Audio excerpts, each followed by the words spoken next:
Rotten Tomatoes is a popular metric to evaluate films, but is it actually a very useful one? Joker 2 bombs at the box office, and as the entertainment industry changes, do Christians need to adapt along with it? We talk about all that and more on this week's episode of Faith and Pop Culture.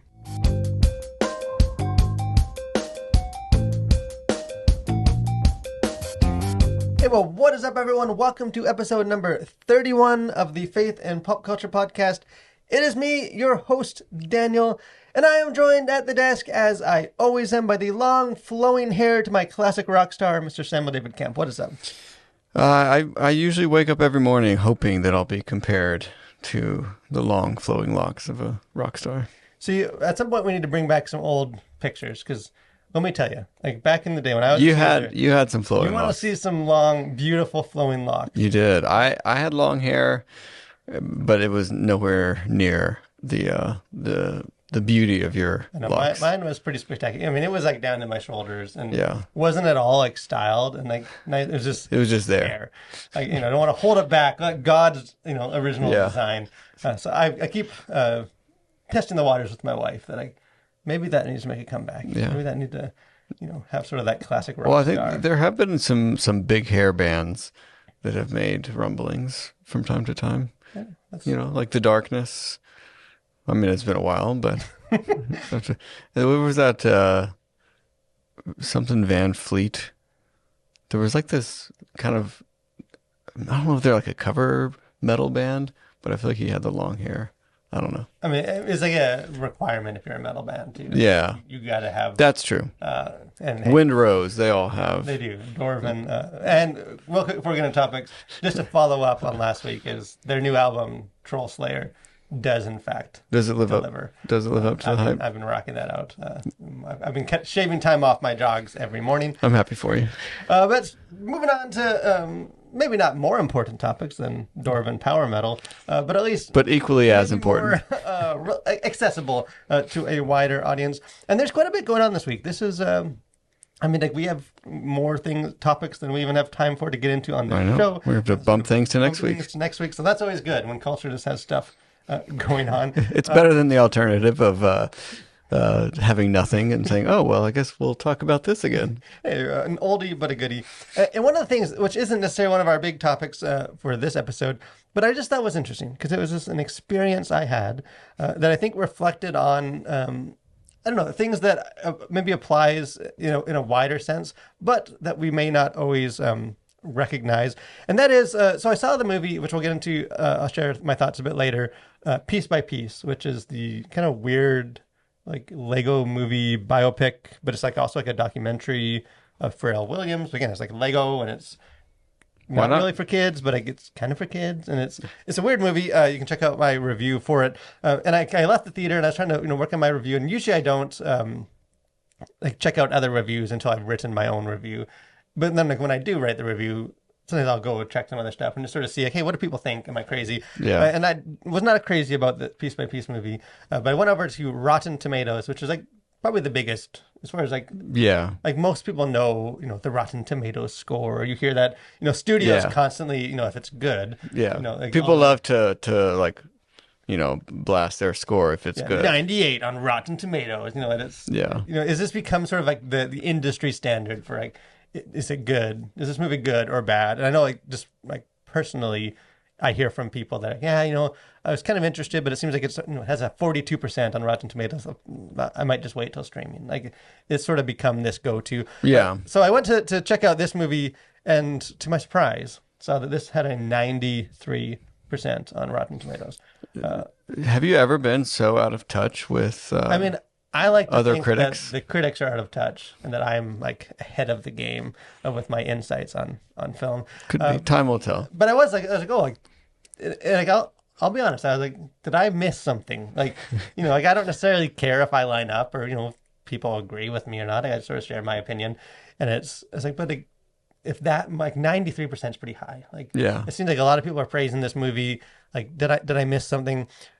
And the answer to that is no, I did not. Because if you dig into the numbers a bit, actually click a couple things beyond that score, you find out that the average score of those reviews was a 6.5 out of 10. So That's 65% if you're keeping track. yeah, which is probably around like where my review would have been. Like, Yeah. if we don't do numerical scores.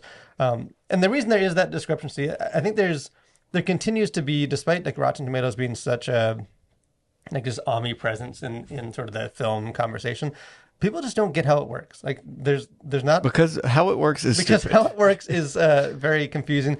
And so real quick, again, we don't want to go super deep into this, but like the tomato score, like the 93% for this, reflects how many critics gave it a fresh score, which according to their metrics, Rotten Tomatoes, is a 6 out of 10 or higher. It's like a 6.1 is a fresh score. Yeah. So, if there's 10 critics and 10 of them give it a 6 out of 10, it has a 100% on Rotten Tomatoes. Yeah. If 10 of those people give it a 5.9, 0% on Rotten Tomatoes. So Yeah. But I don't think that's how we treat that number, though. Like, I think, Definitely not. and even someone that knows that, and, like looking at this movie, I think we treat it like 93% means this is a 9.3 out of 10.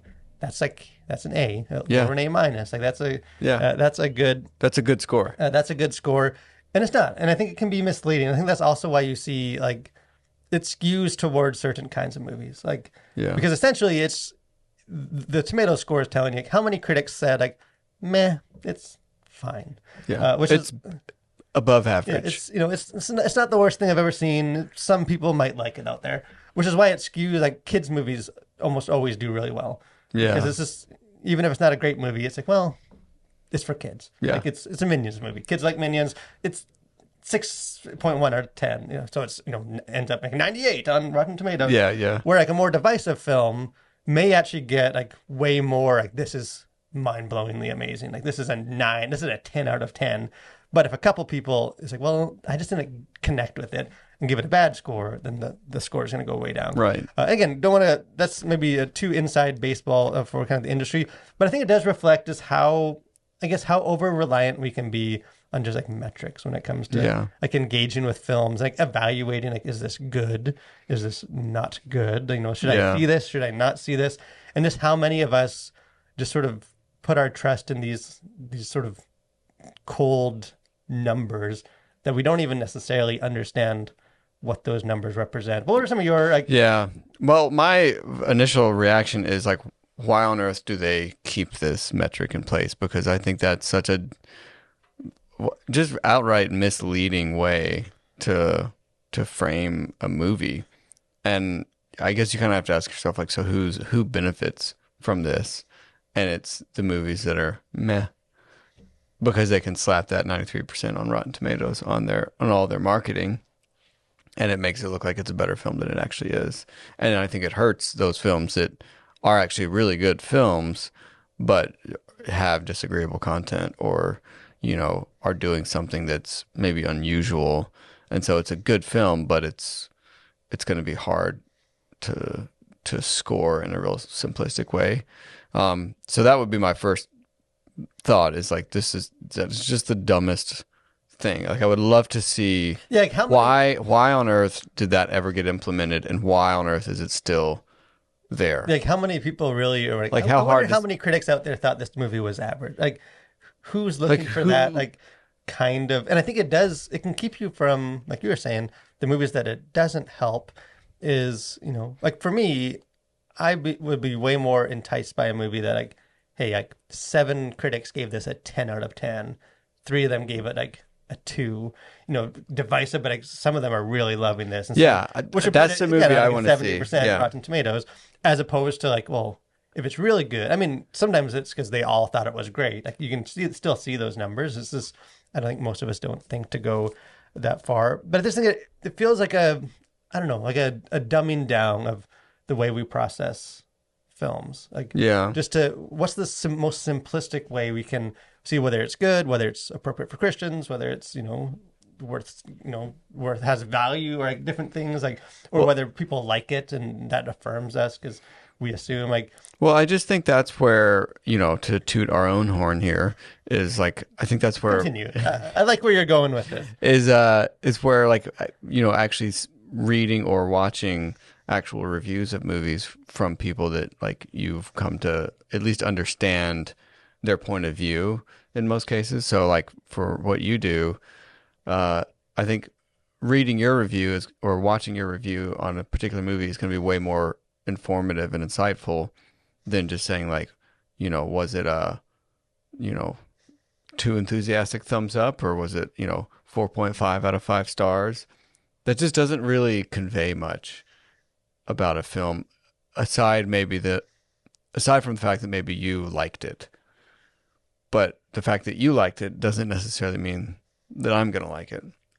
And so I just think it's weird that we even have like critic scores or like audience scores for stuff, and like, not to be all burn it all down type, but it just doesn't seem very helpful when it comes to like thinking about movies and art. Yeah, and if you go back to like the initial reviews we used to do here at the Collision, like we did do some of that. Like I used to do, well, because that's sort of what everybody did. Sort of, you do reviews. I guess you got to have, I think the template we had on the website was like had a starred review, and I guess you got to use that. And like, it's like I just hated doing it. Like I would agonize over like, because I didn't think of my review in that way. Like I didn't think of like, as I'm watching, this feels like a 3.65 out of, like, I was thinking like, hey, there's stuff going on here. I want to join that conversation about this film. And like some things don't work, some things do work. And, some movies I enjoyed more, I think, were better made, but then trying to filter that down. Condense that into like out of 5 stars. Score. And like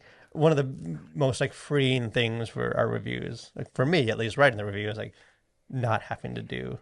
Yeah. When we just decided, what, we don't need that. Like, that's not helpful. Like, I think what's more helpful is just sharing, having a conversation about it. I think I try and equip people to like be able to approach it on their own and like, be aware of this, it didn't bother me, but I think it might bother you, or, this thing is an interesting thing, or this just didn't seem like it was working for me the way it was constructed, and like kind of engaging with art or films in that way rather than just sort of like, well, it says, this website with some bizarre, weird metrics of it's like 90 says this, therefore, 93% of critics thought it was slightly above average.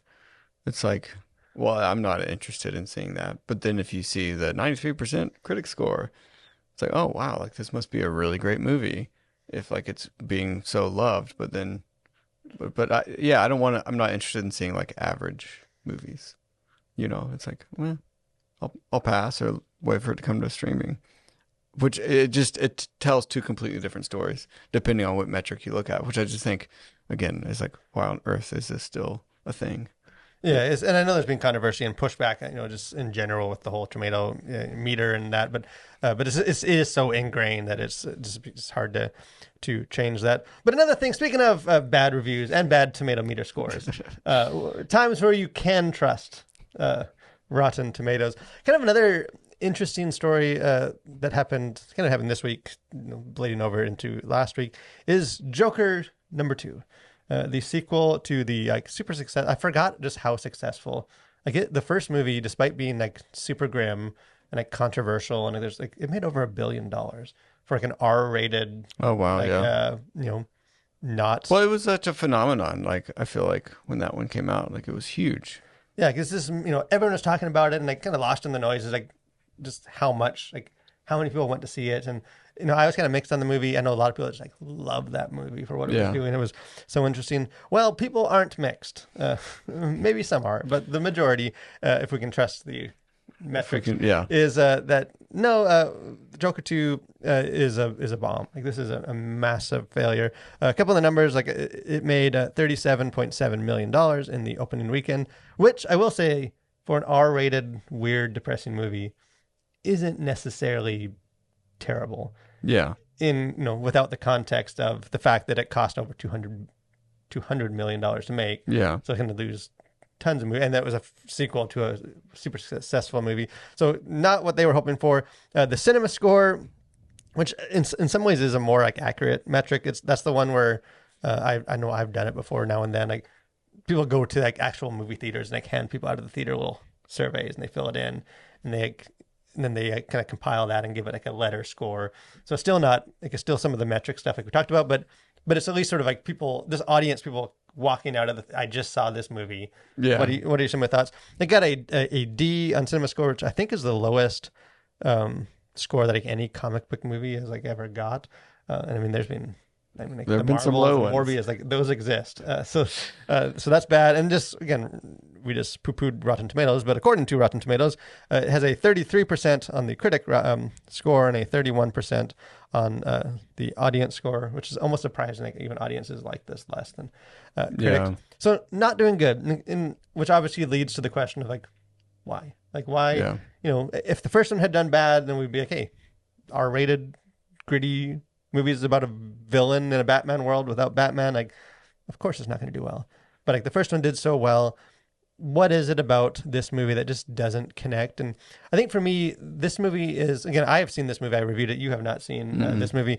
But to me, it reflects this sort of the tension that I think a lot of movies face. And we've talked about sort of the other end of this spectrum of sort of like the requirement, like the responsibility to like get, on one hand, challenge audiences. Don't just, like actually make them think, make this, push them, make them a little uncomfortable, and just how there's value in that.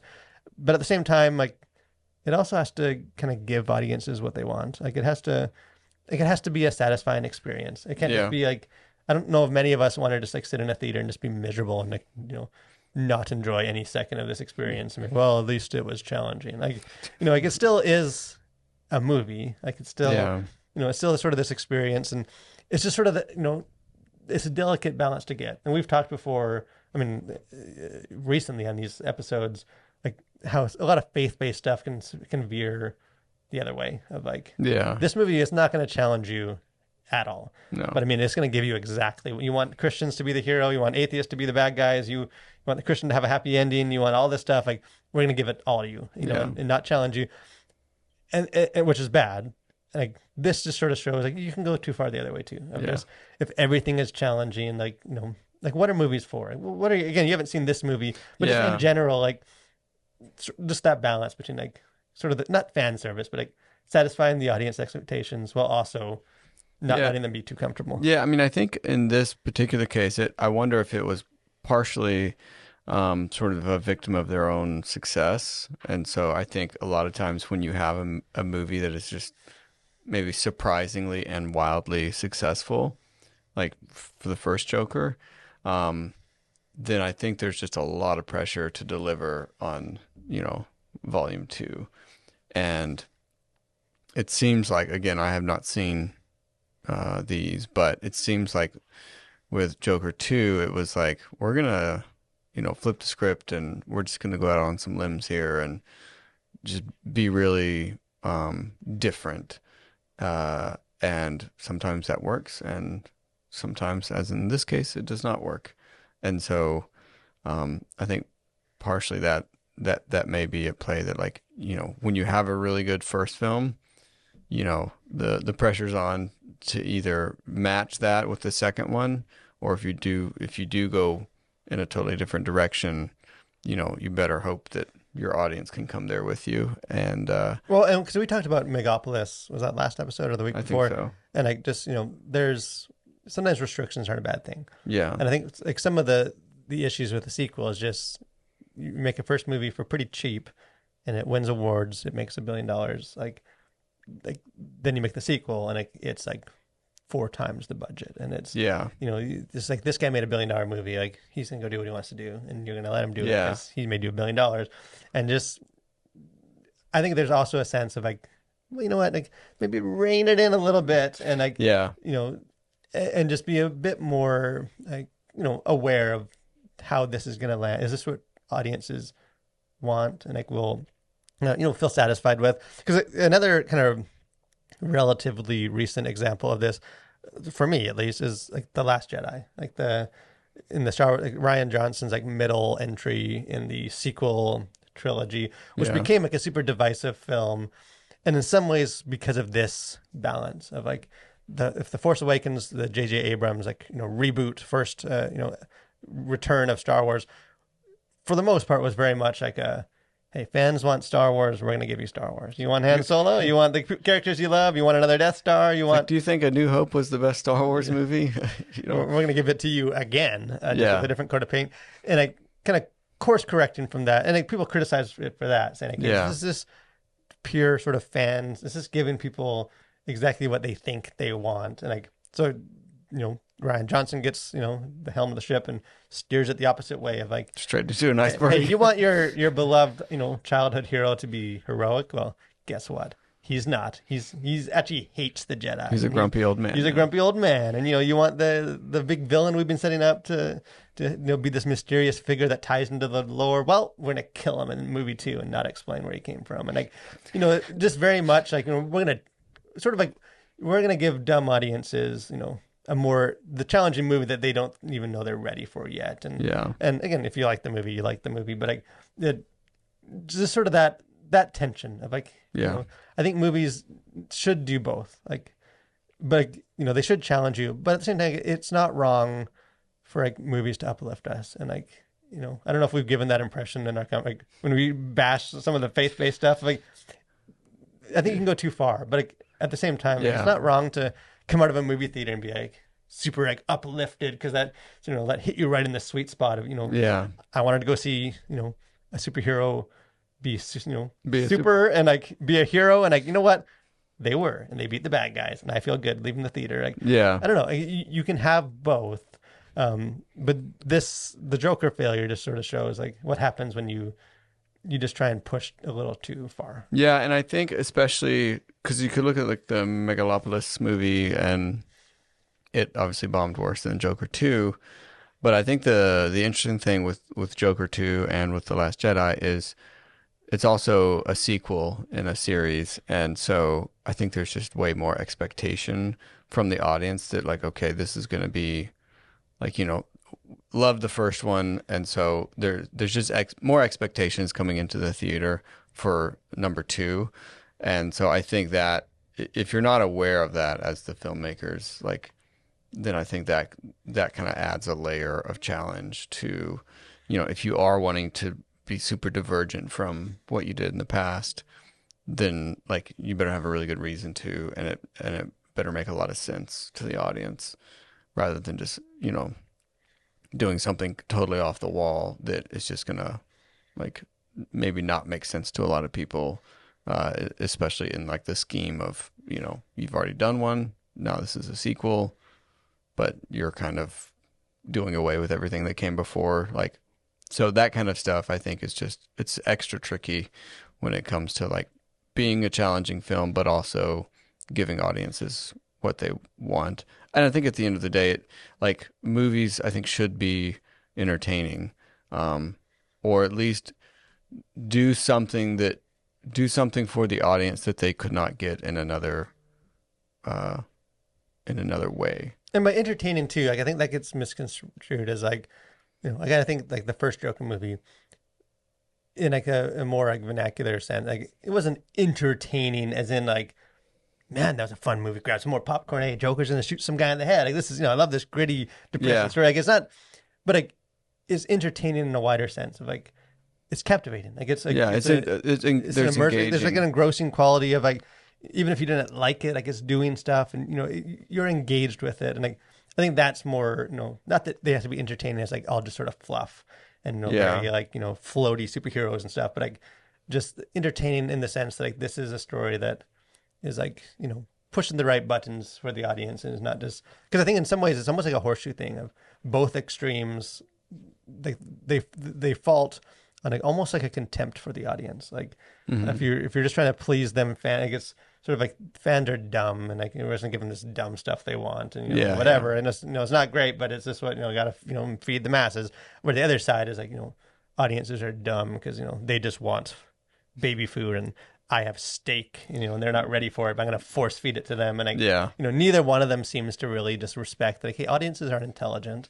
They're also like emotional people that want to, leave the theater having thought that it was like time well spent and not just, well, that was a waste of 2 hours of my life. I'm depressed and that was a bad movie. Like, so there is sort of, almost the same. I think both issues can be solved just by like having more respect for the audience of like kind of who they are and how you sort of gear your movie to that. But speaking of challenging films and what we do with challenging films, especially when you're a parent that have kids that have to confront said challenging films. So kind of the big thing to at least mention is that I wrote an article And At long last. I know. Now and then I step away from the reviews and I share some thoughts. And there's actually thoughts that were inspired by a podcast episode we did I think a month ago now, when we talked about like YouTube and how YouTube, like, for the first time ever, like topped, streaming tops broadcast, cable TV, which we all know, but like within streaming, like according to the recent data, like YouTube was the number one streamer on TV, like ahead of Disney, ahead of Netflix, ahead of Hulu, Max, all those things, which is like on TV. So like, if you just go by watch hours, if you include like phones and laptops, like YouTube's always been way ahead of, of all the streaming platforms. But like people actually sitting on a TV and turning on YouTube instead of Netflix, like more often, which is shocking. Like, I don't think people think about YouTube as like a streamer. We think of it as like a separate thing. Yeah. But in living rooms when people are sitting down to watch streaming, more people are doing YouTube than anything else. So which just sort of got me thinking from the conversation we had of, like the industry is changing, and we kind of touched a little bit in that episode about like, that this poses new questions. It's a new challenge. Like if the landscape changes and as a parent, you're helping kids navigate that landscape, then if it's different, like then you got to approach it differently and be aware of it. So I wrote an article, which we'll link in the show notes, which I encourage you guys to check out, which was titled "Christians Can't Protect Kids from Entertainment, comma, or bracket, but they can do something better." Hopefully not that's about as clickbaity as I am comfortable going. And essentially my argument in the article is that like, as the entertainment's changed, like we sort of need to have a paradigm shift of like how, as parents, again, as we've mentioned before, like we're both parents of young kids. So this is like something that we are actively living, in the process of living through. But just like, do we need to adapt as well?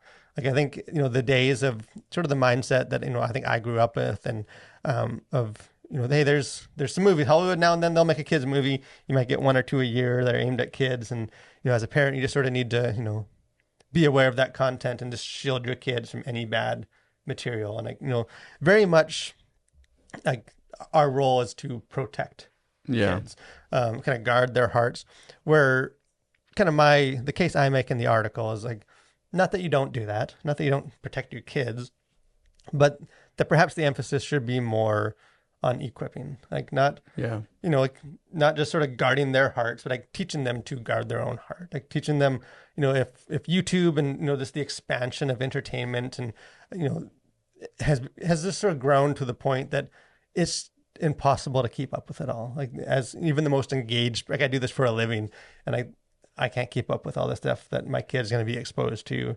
Like if that sort of become the norm, then like how can we, as parents focus on like equipping them so that they can navigate this rather than just sort of doing, covering their eyes for them.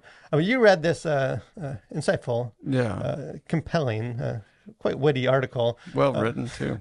What are some of your, just on this, I mean, the article, but just as a parent, No, I think the one thing that maybe stood out to me was, I think it comes down to like an age issue, because I think, my oldest is 5, your oldest are, well, they're twins, but 9.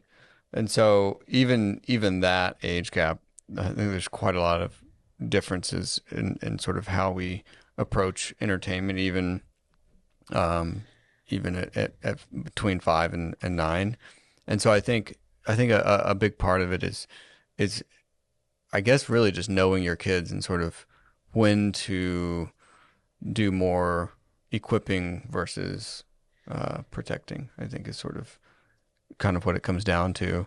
And just knowing that it's like you say, you're not going to be able to just shield them from it. I mean, that's just sort of an unsustainable, untenable position to be able to say like, well, they're just, not going to watch anything that I don't approve of.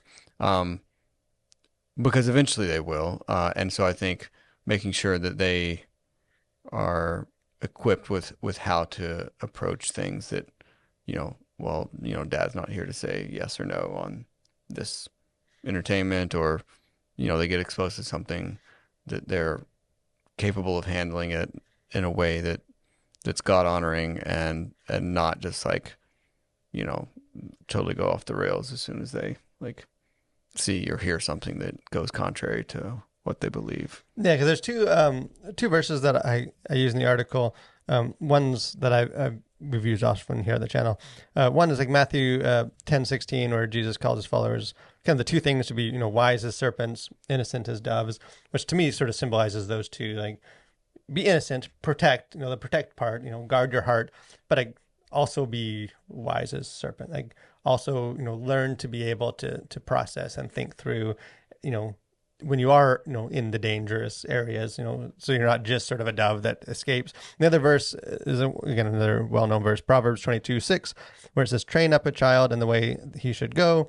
Even when he is old, he will not depart from it.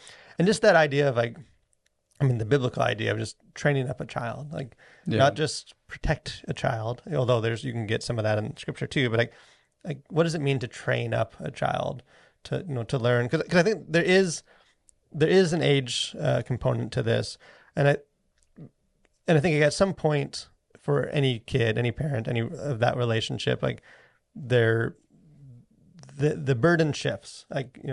There's when my kids were 2, I very much saw it. I'm a protector. At some point, when they're 32, I may still try and protect them in various ways from afar, but it's not the same. We're going to turn off Netflix or something, sneak into their house because, I haven't checked yet to see if there's profanity. At some point, there's the expectation that that shifts. And now the child, who's maybe not even a child anymore, needs to do it on their own. I think that the difficult question is when is that transition? Yeah. And I think what I've found, even just as a parent, is that I think it's earlier. Kids need it earlier and are ready earlier than we think. I think, than we as parents are prepared to. Yeah, or that we're willing to. I think there's sort of I know by the time my kid's out of high school, they got to be able to handle this world on their own. But it's almost until then, we're going to hang on as long as we can. Because even my, it's anecdotally, my 2 kids, 2 9-year-old twin boys, we live in the Bible Belt ish, Atlanta, Georgia. They go to a great private Christian school. Their mother is one of the teachers. Your sister is one of the, it's a great school. Yeah. And they're in 4th grade.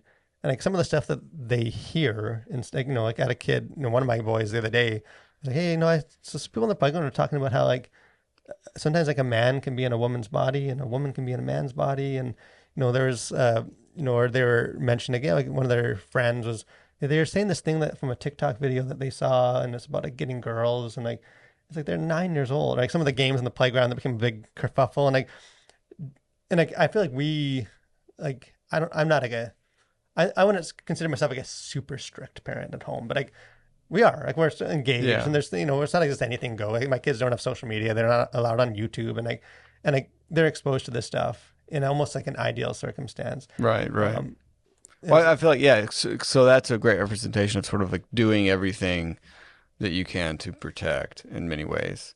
So it's they go to a private Christian school, they have a great home life. So you're you could think of it as doing all the right things, and yet these ideas from the world get in there. And I think that's a great illustration of how it, there is really no total foolproof protection plan for kids, and it was never meant to be. Yeah, and that's sort of something that maybe doesn't come out as clear in the article is by equipping, I don't necessarily mean tonight when my kids are done 4th grade, we're going to sit down and watch, put Euphoria season 3 on or whatever, and say, kids, this is the sexual perversion in our culture that you got to be prepared for. They get enough junk already that I'm not gonna I don't think any Christian parent should go out of their way to hey, we're gonna listen to some profane music just so that some of these concepts. So these words are bad. Don't say them. No, I don't mean that. I don't mean kids, we just we need to force them to to lose their innocence so that they're ready for because that's already gonna happen. They're in that. Childhood is short enough. Don't be a part of the problem, but at the same time, I do think there is almost which I think is a misguided mindset of just it's just a switch you flick, I'm going to protect him now, and I know one day, and sort of there's I don't know, when I have that talk, as they, before they, the night before they move out to college, make sure you have integrity, make sure you do, like, and it's sort of like, they'll just be able to do it. They'll be able to process when they, they're out of our, safety net, and they have a phone, and they have classmates that aren't Christian or are Christian and just have different values or, priorities. And like, it's sort of like, well, it's, when they're older though, I know they need to do that. It's like, well, if we want them to be prepared, like if we want to actually equip them, then we can't just worry about protecting. Like we need to, which I try and do. I encourage you guys check out the Transformers 1 review. I tried to model that. I had one of my kids on that review. It was like a PG movie. It wasn't like I was taking them to see Joker 2 or something. But there's some profanity in it and some stuff, and but just having those conversations about movies, or they've seen it. They've seen some other stuff, or when they bring stuff up, about that school, like I try to, rather than my first reaction just to be like, we'll just get mad at Hollywood for stealing the innocence of my kid and cover their eyes and ears and run them out of the house, and just it's like, well, like they're starting to encounter these things. I'm not going to go into the deep end of the pool, but we can have those conversations now. And well, like, why, what does that mean? Your friend said this, or what did you, like, do you think that lines up? Like, just that, I guess it's being more aware. Like, not that you have to always just go to your way, and maybe sometimes you do spark, initiate those conversations, but like, how do you now prepare them to be like a capable adult? Sort of like the, give a man a fish, It's sort of like, you can't just constantly spoon feed that for them and do it for them. And then expect that one day, because I never let them see anything other than, like the VeggieTale cartoons, like, then they'll just know that, when they get out there and their friends are inviting them to movies, or they have a phone that can access all this content, like, they'll know because they've only seen the very sanitized stuff. Like, I just think that's a naive thing. But I don't know. I know it's just a tricky, like, I don't think there's a simple answer to where that line is, because I think every kid, I mean, I have two twin boys that are the same age, 2 minutes apart, and like, they're at different points. Like, I can go some places with one of them and not the other one, and then vice versa. Like, it's like, it does come down to knowing your kid. Yeah. But I think it also comes down to knowing yourself. And like, am I protecting them just for their benefit, or because like I'm just uncomfortable going there, and I just want to like an ostrich with a head in the ground. Like, if we just don't think about it, then things should turn out fine. Which should be okay, right? Which I don't know. I mean, but I think that's the struggle of every parent, though, really, and I think especially for parents who really do want to equip their kids, because equipping is so much harder, I think, than just protecting. Because I think you can just like, shut it off, turn it off, remove the relationship from that child so that they don't get confronted with, awkward things like that. It just takes no thought necessarily to do the protecting part. But it takes a lot of thought and brain power and energy and emotion to have those conversations, because they are conversations that are awkward, and you don't want to necessarily have like, you wish they could just kind of know this stuff and you could explain it perfectly at their age appropriate level. But, most parents I don't think can, and it's a struggle to kind of figure out how to do that.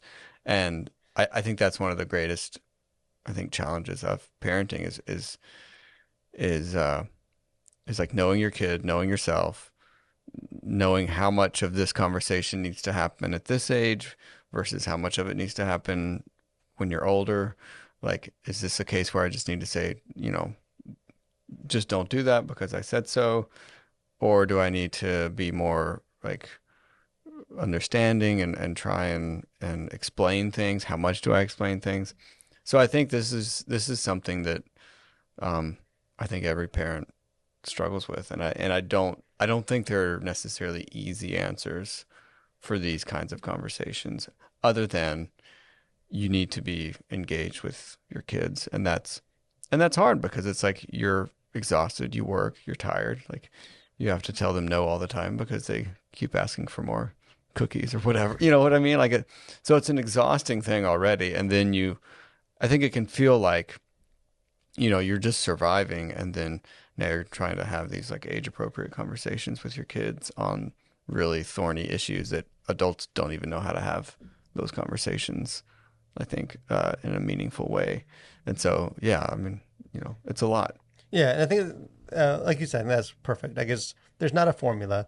I think we want a formula, which is why we fall back on, like there's a website that I stumbled across recently, like a Christian kind of cultural website, and sort of their whole like mission statement thing was essentially how like watching a movie and stuff, like it's not important to really talk about the movie as a movie. Like, Yeah. really the only thing that matters for Christian parents is like, is there content in this? Like, is this thing that my kid should watch or not watch? Like, almost the Rotten Tomatoes. Like, it's simplistic, and that gives us a formula of like, well, I can use this and then not let my kids see these worldviews or these type of content. And I think that would be like protecting, that's sort of the innocent as doves, but like, is that equipping? I guess that also is raising kids that are shrewd as serpents and like equipping them the way to go. And so I think maybe to end, I guess it's not that there is an easy formula or answer.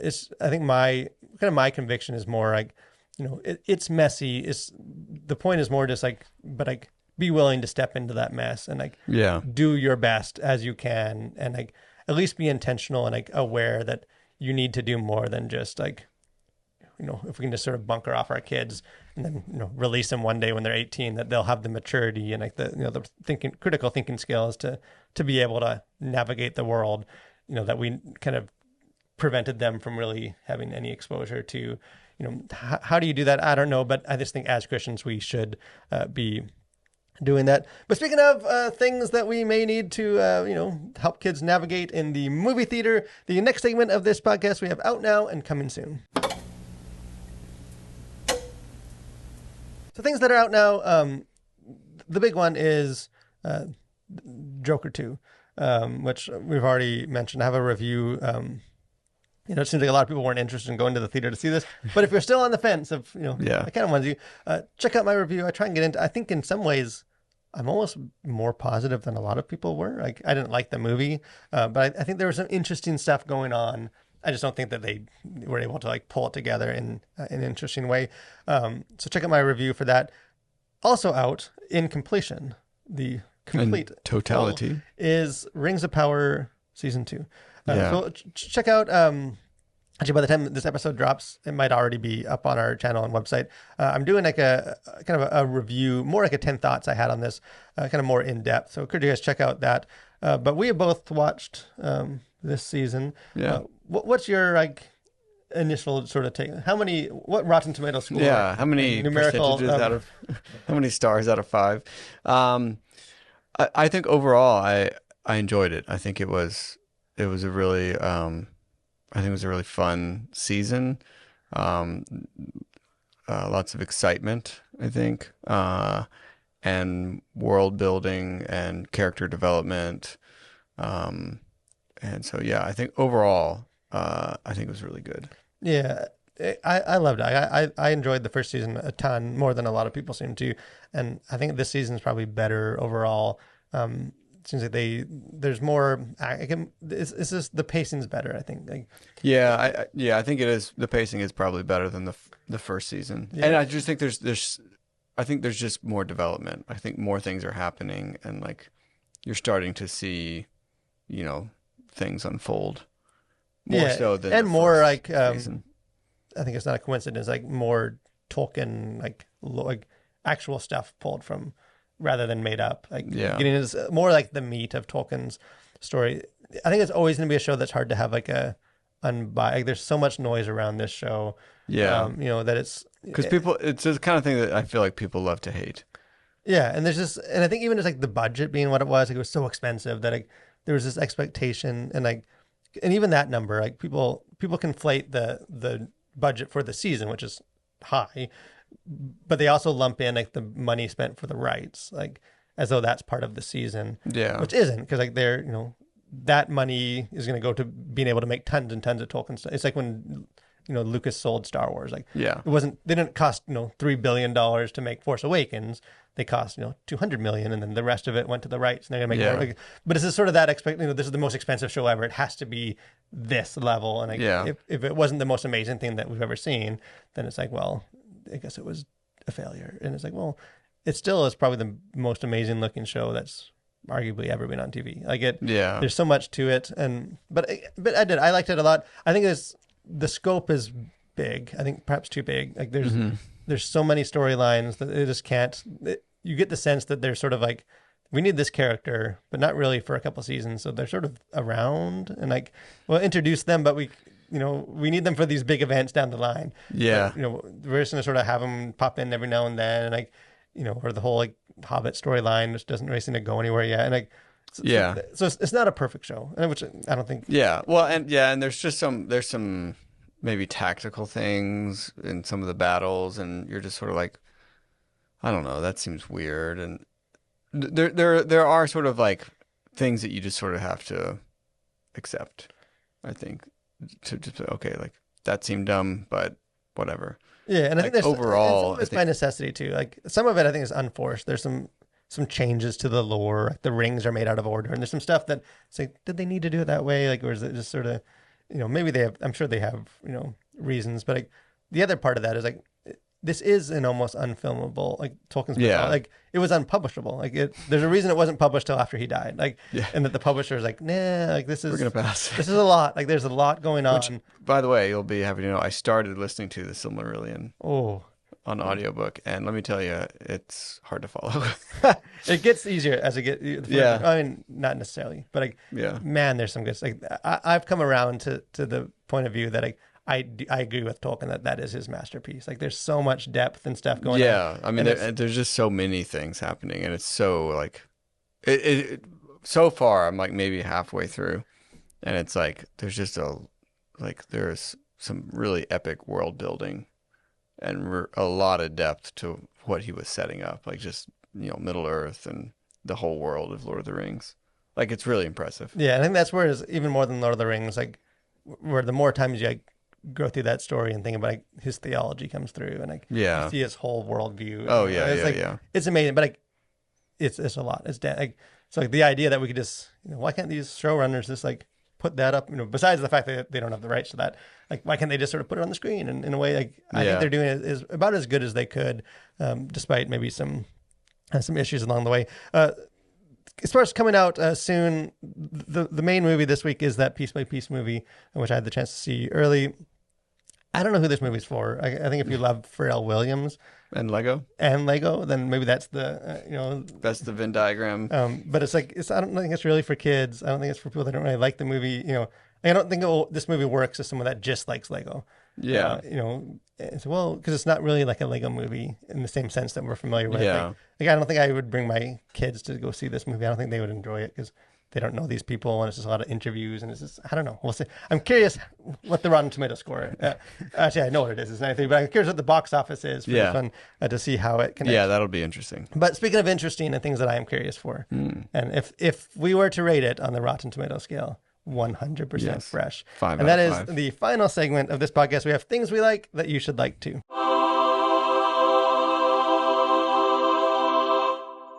So Daniel, I'm going to do a little trivia with you. It's slightly adjacent, as you might expect, to pop culture and all those good things. But you've heard of the Appalachian Trail, I have. I assume. Okay. Vaguely familiar. And do you know how long the Appalachian Trail is? I would say long. Yes. It stretches from Georgia all the way up to Maine. It's a little over 2,000 miles. What would you? How long do you think it would take to walk the trail? Like, what do you think would be like? 2,000